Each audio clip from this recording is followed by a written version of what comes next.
मित्रांनो, महाराष्ट्रामध्ये अखेर एकनाथ शिंदेंच्या शिवसेनेला ग्रहण लागण्यास सुरुवात. या ग्रहणामध्ये संपूर्ण पक्षच जातो की काय अशी चर्चा असतानाच सुप्रीम कोर्टाचे थेट आदेश. मित्रांनो, आमदारांची आमदारकी अखेर रद्द. महाराष्ट्रामध्ये नुकत्याच झालेल्या या आमदारकीच्या निवडणुकांमध्ये एकनाथ शिंदे यांच्या कोणकोणत्या आमदारांना आमदारकी मित्रांनो रद्द होणार, नेमकी बातमी काय आहे ती आपण सविस्तरपणे आज जाणून घेऊया.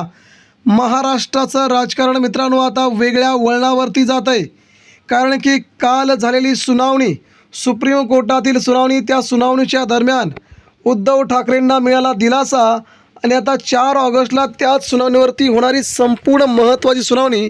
या दरम्यान मित्रांनो आता सुप्रीम कोर्टातून एक मोठी अपडेट आले असून शिवसेनेच्या नेत्याला हा कोर्टाचा झटका म्हणावा लागेल. एकनाथ शिंदेंच्या शिवसेनेमध्ये वादळ निर्माण होत आहे. कोणकोणती आमदार आहेत ते आपण आता सविस्तरपणे जाणून घेऊया. महाराष्ट्राचं राजकारण वेगळ्या वळणावरती नेणारी आजची ही मुंबईतील सर्वात मोठी बातमी. मित्रांनो, शिंदे सेनेचे आमदार असणारे अमोल खताळ यांना सर्वोच्च न्यायालयातून मोठा धक्का बसला आहे.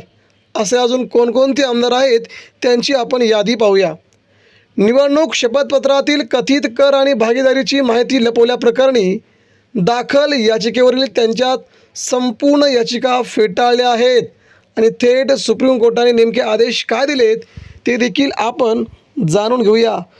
शिवसेना कुणाची, धनुष्यबाण कुणाचा, 2 वर्षांपासून सर्वोच्च न्यायालयामध्ये प्रकरण प्रलंबित आहे. यावर आज सुनावणी होण्याची शक्यता चालू आहे. पण सर्वोच्च न्यायालयाने आज शिवसेना शिंदेगडाचे आमदार अमोल खताळ यांना मोठा धक्का दिला आहे. अमोल खताळ यांची याचिका सर्वोच्च न्यायालयाने फेटाळली आहे. निवडणूक शपथपत्रात टॅक्स लपवल्या प्रकरणामध्ये काँग्रेस नेते बाळासाहेब थोरात यांनी अमोल खताळ यांची निवडणूक रद्द करण्याची मागणी केली होती. आता या प्रकरणाची सुनावणी मुंबई हायकोर्टाच्या संभाजीनगर खंडपीठामध्ये होणार होती. त्याचवेळी संगमनेर विधानसभा मतदारसंघातील निवडणूक संदर्भात अमोल खताळ यांची भागीदारी लपवली आहे, त्याबाबत निवड रद्द करावी अशी याचिका संभाजीनगरच्या हायकोर्टात दाखल केली. ती याचिका संभाजीनगर हायकोर्टाने फेटाळली. या विरोधात अमोल खताळ यांनी विशेष अनुमती याचिका सर्वोच्च न्यायालयामध्ये दाखल केली होती. सर्वोच्च न्यायालयाने ही याचिका फेटाळली आहे. इथेच एकनाथ शिंदे यांच्या शिवसेनेला पहिला मोठा झटका बसला आहे.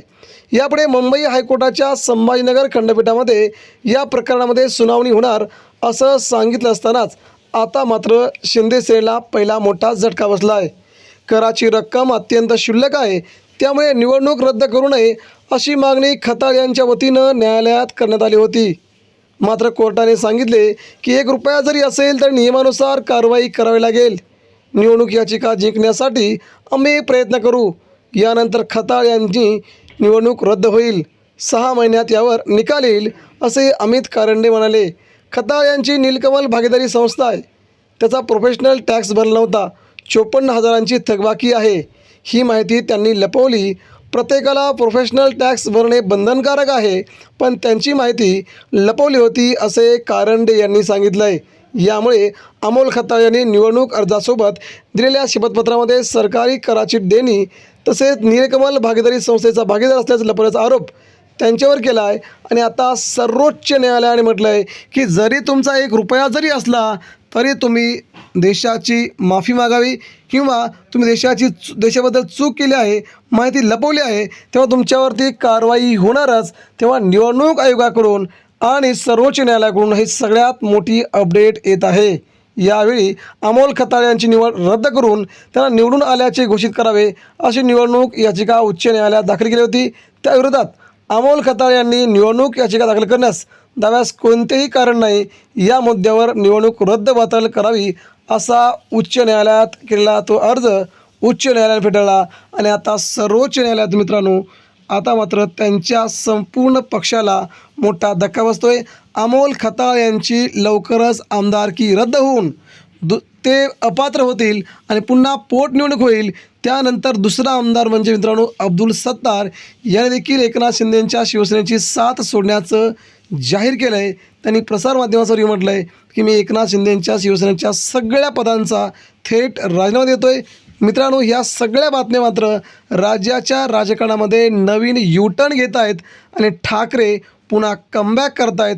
हीच सगळ्यात मोठी घडामोड तुमच्यासमोर आम्ही मांडतोय. आगामी काळामध्ये राज्याचं देशाचं चित्र अगदी वेगळं असेल.